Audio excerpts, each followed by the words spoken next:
Hey guys, Phil Crypto here with a new video update on Bitcoin. Um, this is probably going to end up being a decently sized video update, so I might be sharing this on YouTube as it is quite a major update here. But I want to talk about Bitcoin primarily in this video. If you haven't followed me on Twitter yet and you haven't seen my recent video updates that have followed my last YouTube video, I recommend doing so. Since my last YouTube video, I've made a number of smaller video updates that have been shared on Twitter, and I'll continue to be doing that. Larger updates, potentially such as this one, will be shared on YouTube when I think we're reaching a pivotal point in the market, which I do think we are now. So that's why this video is probably going to go on YouTube. Let's talk about Bitcoin and our journey to new all-time highs over the next 6 months or so. So I shared this chart on Twitter not too long ago, and if you haven't seen it yet, feel free to go ahead and read this information because it all applies directly to where we are now. This was shared maybe a week or two ago prior to the big drop and pump that we just saw today. This was shared May 23rd. So yeah, about 2 weeks ago prior to the price action that we've seen over the last couple of days. But in this video, I talked about how people keep saying, how can you reach new all-time highs by the end of the year? It's impossible. It's way too quick. There's no way it happens. I've been hearing it endlessly for a while now, but this was just a chart to kind of show where I think we are at in relation to the last time we had a major run up on Bitcoin, which was again our major third impulse wave of this 5-wave structure. And you can see that what I pointed out here was that we had a major capitulation event. Of course, this was the COVID crash. Those who have been following me know that I was very bullish at this crash and was expecting new all-time highs in the months that followed, and we did get that. But the key pivotal point is right here where we flip this significant level on higher time frames. This is a monthly chart, so each candle is a month worth of time. And you can see there was this level here I've denoted by the black line that acted as resistance 1, 2, and 3 times. And I talked about this level back in the day on my Twitter as well. This is around 10K Bitcoin. And we had a candle, a very strong monthly candle that broke above that level. Okay. Once we broke above that level, it took about 3 months for us to retest that level, the black line. And once that retest was complete and the level held, we continued on to continue to impulse to the upside, putting in a new all-time high it was 2 months from there. And then within 6 months from that retest, we had seen our peak for that wave. And so 2 months after this retest, we had rallied 90% to new all-time highs. 4 months after that, we had hit our top for the impulse, just a total of 6 months after completing the SR flip and retest at 10K and over 500% higher. Okay, so this move caught as many off guard as I think this one will catch off guard as well. We have a similar situation here, okay? We have a capitulation event. First, I'd consider this capitulation as well. We had this event, which was the 3AC Luna collapse, which I talked about in my last major video update. We then had FTX collapse right here. So we had 2 major capitulation events, essentially. And then we had consolidation here for a couple of months. We broke through on this monthly candle, traded about sideways on this monthly candle, very similar to this one here. And then this current monthly candle that just closed, just closed, I believe. This current monthly candle, I was looking for a retest of the black line, right? And then after that retest, expecting continuation and a rapid move to the upside. That retest level is about 25.2K, okay, that black line.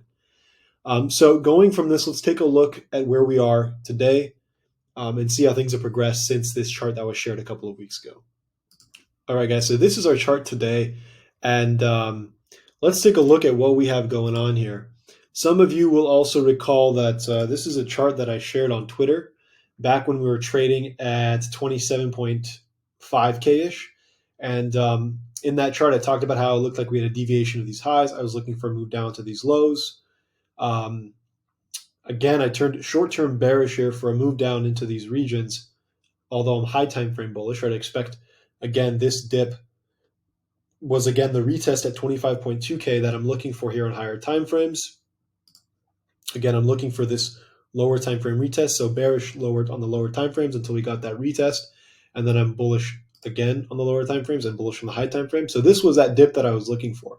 In terms of downside targets, if I zoom out here, you can see that again, this is that retest level that denoted with this green line here. Okay, this is that monthly retest level that I just talked about from this chart right here. That's the black line. That's this green line right here. Okay, and so I'm looking for a touch of this line, and you can see last time as well that we're allowed to wick below this line intra-month. So the lower time frames are allowed to dip below that line. We just want to see the higher time frames, meaning in this case the monthly closes, be above the black line. So the same idea here is that downside, potential downside here, we could have wicked lower. And that would have been totally fine, as long as we end up closing back above here on the monthly.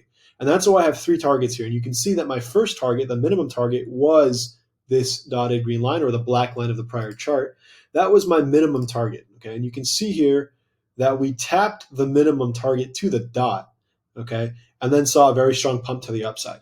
These 2 targets, as I'd written in the post, depends on liquidations. This was the minimum target. These targets were possible depending on liquidations, meaning if there was enough panic selling on a breakdown here, and there was enough sell pressure and enough liquidations, we could have seen a wick down lower into these regions, okay? But this was the minimum target I was expecting, and I posted shortly after we hit this level, when you're trading about 25.8K-ish, that the minimum target had been met, and at this point, the minimum criteria for this dip has now been met, and I bought a bunch of spot here at 25.8K. You can check my Twitter if you want to see proof of that. All right, so here's the tweet on my Twitter. Started buying spot BTC as per the plan. Haven't hit sub 25K yet, but took our lows at 25.8K ish, and I'm unable to monitor at the moment. So this was probably when we were trading at around 25.8K ish, where I bought spot. Okay, and the idea was simple. Once my targets were hit, I was planning on buying spot. I was actually out of town at the moment, so I said I don't have time to monitor and see if we get lower. I thought, and I still do think, of course, that downside is limited to these levels here, meaning downside limited to 22 to 23K. And after that downside is complete, of course, as you guys know, if you've been following me, I'm expecting continuation to the upside with another major impulsive move, continuing the impulsive move we've seen off 15K.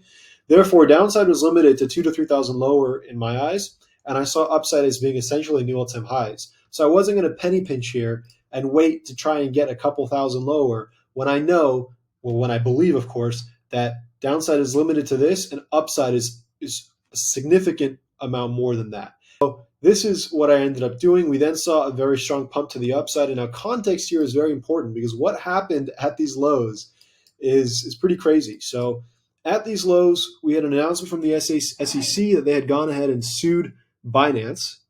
And then the next day, so I think this was down here at these lows, the next day, or actually that announcement came right here where they had sued Binance right here.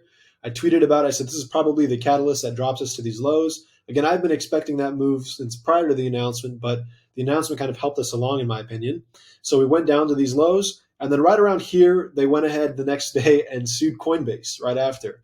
And so we got another little dip to the bottom, but you can see that this dip was immediately bought up. We took these lows, and then it immediately was bought up, and we pumped to the upside, okay? And what you can imagine is that there's probably a lot of people here, if there were any left, and again, I've been saying this for a long time, there's not really many people left to capitulate, because everyone has pretty much been washed out at this point by the prior capitulation events that we've talked about, 3AC, Luna, FTX. So not really many people left to capitulate, but whoever was left probably would have sold on panic, because the SEC was now hitting Binance. In that lawsuit, they named 7 or 8 other altcoins that they consider securities, just like they did XRP 2 years ago. And then the next day they sued Coinbase. So anyone who probably wanted to sell would have sold here. Yet, despite all that potential for a move down, we barely got anything, and then we shot back up. So you can imagine there's probably some trapped sellers here who dumped their holdings, whatever was left, or some trapped people that shorted this level thinking, well, we've got to drop now that there's been this bearish news. Instead, we pumped. So all these individuals are now probably underwater and looking for a chance to get back in. And that's what I believe is going to start igniting the move to the upside here, and why I do think that low is probably in. The minimum target has been met. I was hoping for a flush down to these levels based on liquidations. The 2 biggest fundamental events that could have occurred here were the lawsuits against 2 of the biggest exchanges in the world. So if we were going to get a flush down to these levels, it should have happened here. The fact that it didn't tells me that sellers are probably exhausted at this point. There probably isn't anyone left to sell, and that is why we pumped so drastically on what most would consider terrible news. And this tends to happen a lot. They say bear markets bottom on bad news, because at some point sellers run out based on all the bad news, and then there's nothing left to do but go up. And so we saw this nice move to the upside here, and I said in previous tweets as well that once we clear this region and reclaim it, the bottom is likely in. That's our confirmation, and we're likely headed essentially to new all-time highs. First stop would be like 35K, but essentially to new all-time highs. And we haven't quite cleared that region yet. You can see that we are up against some resistance here. So I do think that we may get a dip here, but I'm not expecting much. I do think the bottom is probably in. I think that the luckiest that we could possibly get here, or the scenario that makes the most sense, if we do go lower, either a shallow dip, higher low, some consolidation, and then we continue to the upside, or potentially a return to this region here, which is a little consolidation that preceded this major move up. So it's possible that price will meander back down to this region, again, put in a higher low, and then we continue to the upside, something like that. So both of those are viable options. What I think makes the most sense. Could we go back below this level and hit these liquidation targets? Again, I can never, ever say anything is impossible. So I'll never say it's not possible. I just think it's highly unlikely. And I think it's far more likely that we put in a higher low here, whether it be somewhere here or whether we go back down to the range lows, put in a higher low somewhere here, and then continue back up to the upside.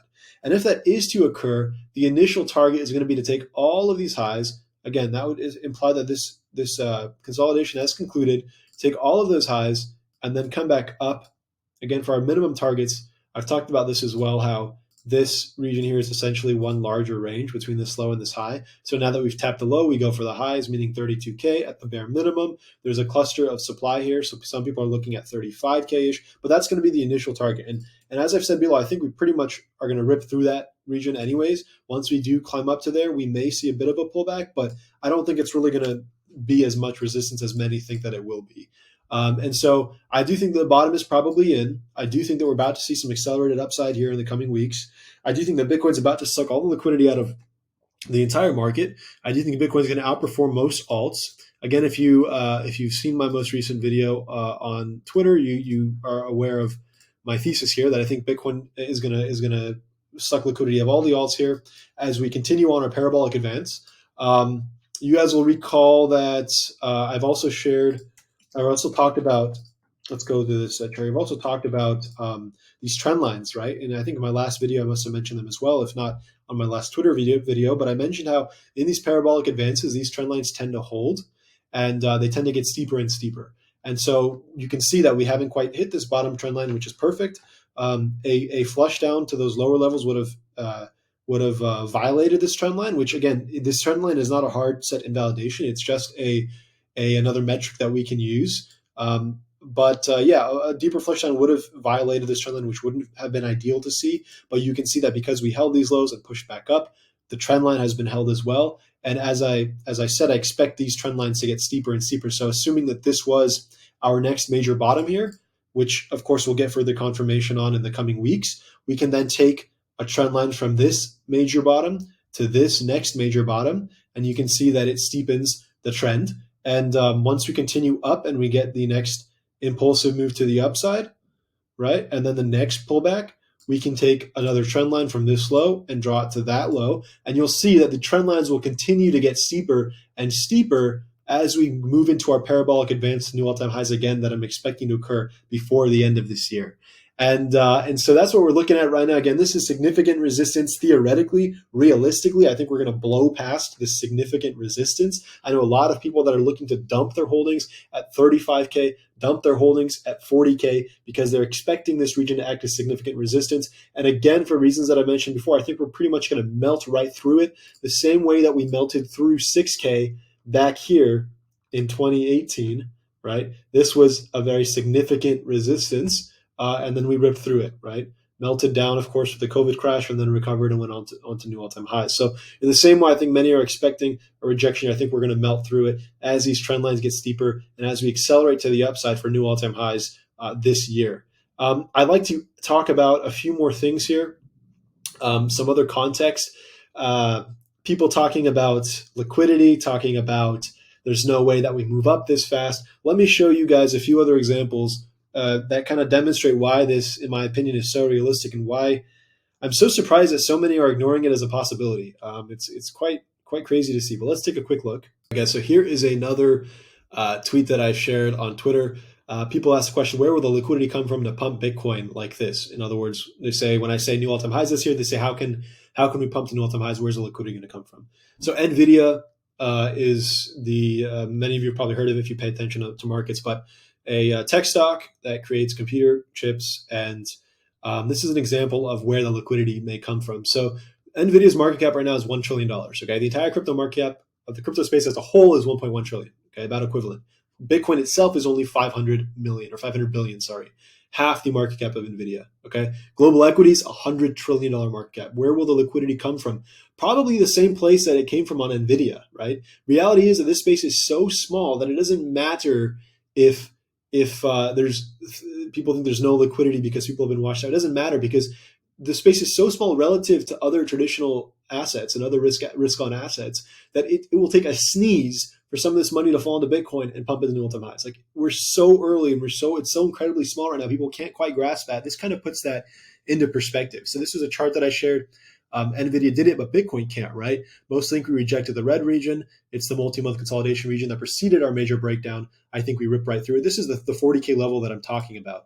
Logic says it's clearly feasible. Fear and doubt are telling you it is not. This is the red region that everyone's eyeing up that most believe is going to act as significant resistance on Bitcoin. That same region here on NVIDIA was at 220 to 280. You can see that it didn't really act as much resistance. We had a similar capitulation event. We consolidated. We saw our monthly candle breakthrough, and then we kept chugging right along, and we hit new all-time highs less than 6 months from then. Okay, so this was actually 1, 2, 3, 4.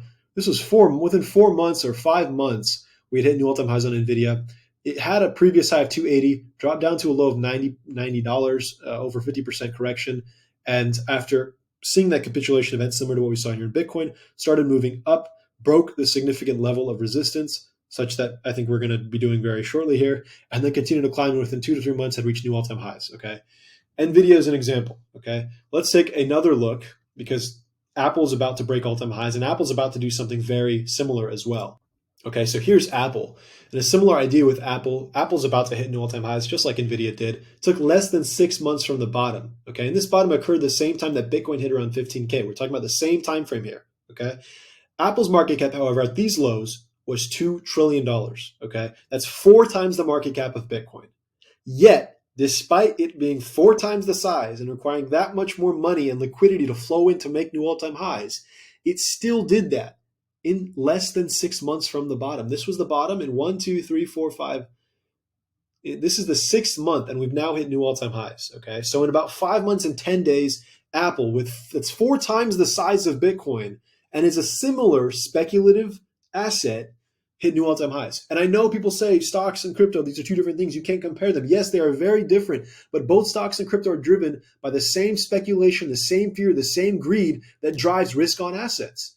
It's the same scenario that we're seeing here. So when you see an asset that's 4 times the size of Bitcoin pump to new all-time highs, adding on $0.8 trillion worth of market cap in less than 6 months, and you tell me that Bitcoin at a $500 billion market cap cannot do the same, that it is absolutely impossible, it just shows me that you're not open to other ideas and you're a little bit closed-minded, because to say that it's impossible, now some people say it's very difficult, I find it hard to believe.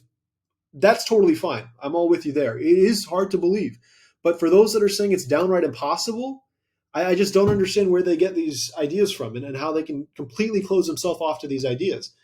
Again, if you haven't seen my prior work and my prior arguments and logic as to why I think this is going to happen, just watch the last YouTube video that I made. It's a bit long, but it explains everything and it breaks it down logically and rationally. And watch that and then tell me that it's impossible, or at least have an open mind to consider these other scenarios, because it's only going to hurt yourself if you don't consider them. It's not affecting me if you don't pay attention to the ideas.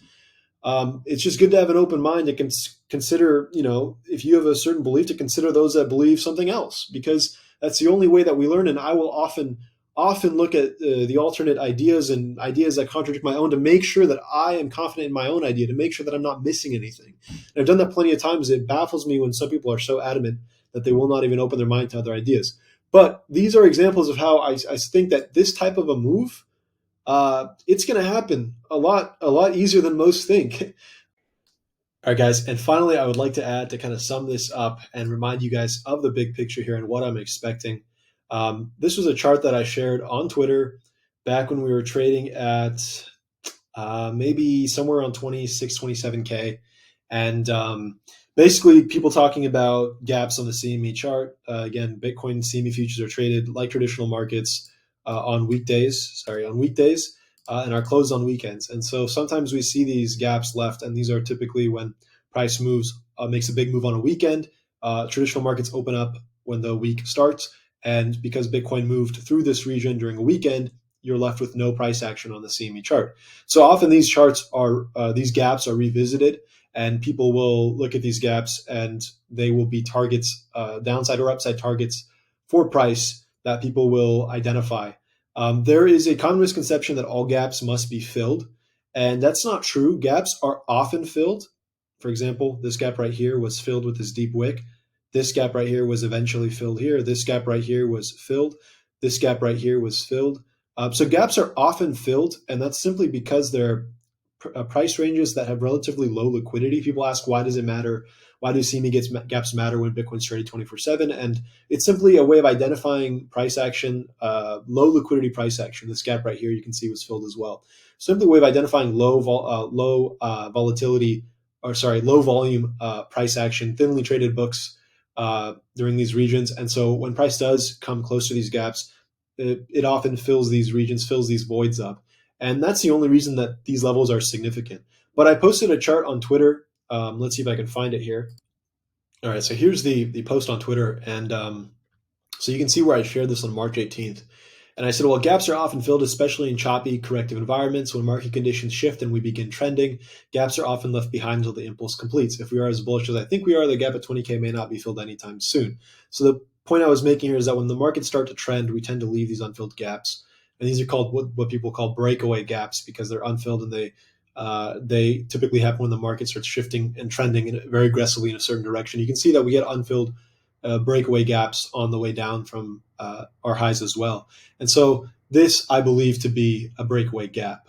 There was a gap here that we filled, and then I said I think that this gap will not be filled for a very long time. And I followed this post up with another tweet right here. There's a gap at 20K that a lot have been eyeing up and using as justification for a deeper pullback from current levels. If I'm right about my thesis for a new all-time high in 2023, that gap should go unfilled. If you were to ask me which comes first, 20K or 70K plus, I'd say 70K plus. And again, that is just to reiterate that my thesis here is that we have started our major fifth wave with these very impulsive moves, that this entire movement here was simply a correction of this first impulsive move to the upside, and that we're going to continue after a pullback, which we have now gotten, to continue to impulse to the upside in very aggressive trending moves such as this, leaving this gap here at 20K unfilled.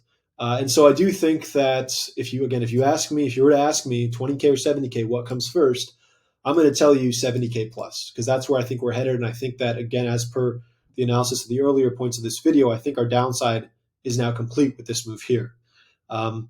Again, even if we had moved down lower because of liquidations to 24K, to 23K, to 22K even, it would not have invalidated this structure, because this is a low that should not be broken here, and I don't think it will. Again, I think that our downside is now complete, and it's interesting to see that our downside actually coincided with this trend line. We found support on the CME trend line, and of course the trend line is a little bit different on traditional charts, but here on the CME, we did find support on this rising trend line, which is a nice little thing to notice here. So I do think that this correction that I depicted here when I first shared this chart, again, I can't remember when I shared it, some months ago, is now complete. Okay, you can see that the depth of the correction was pretty accurate.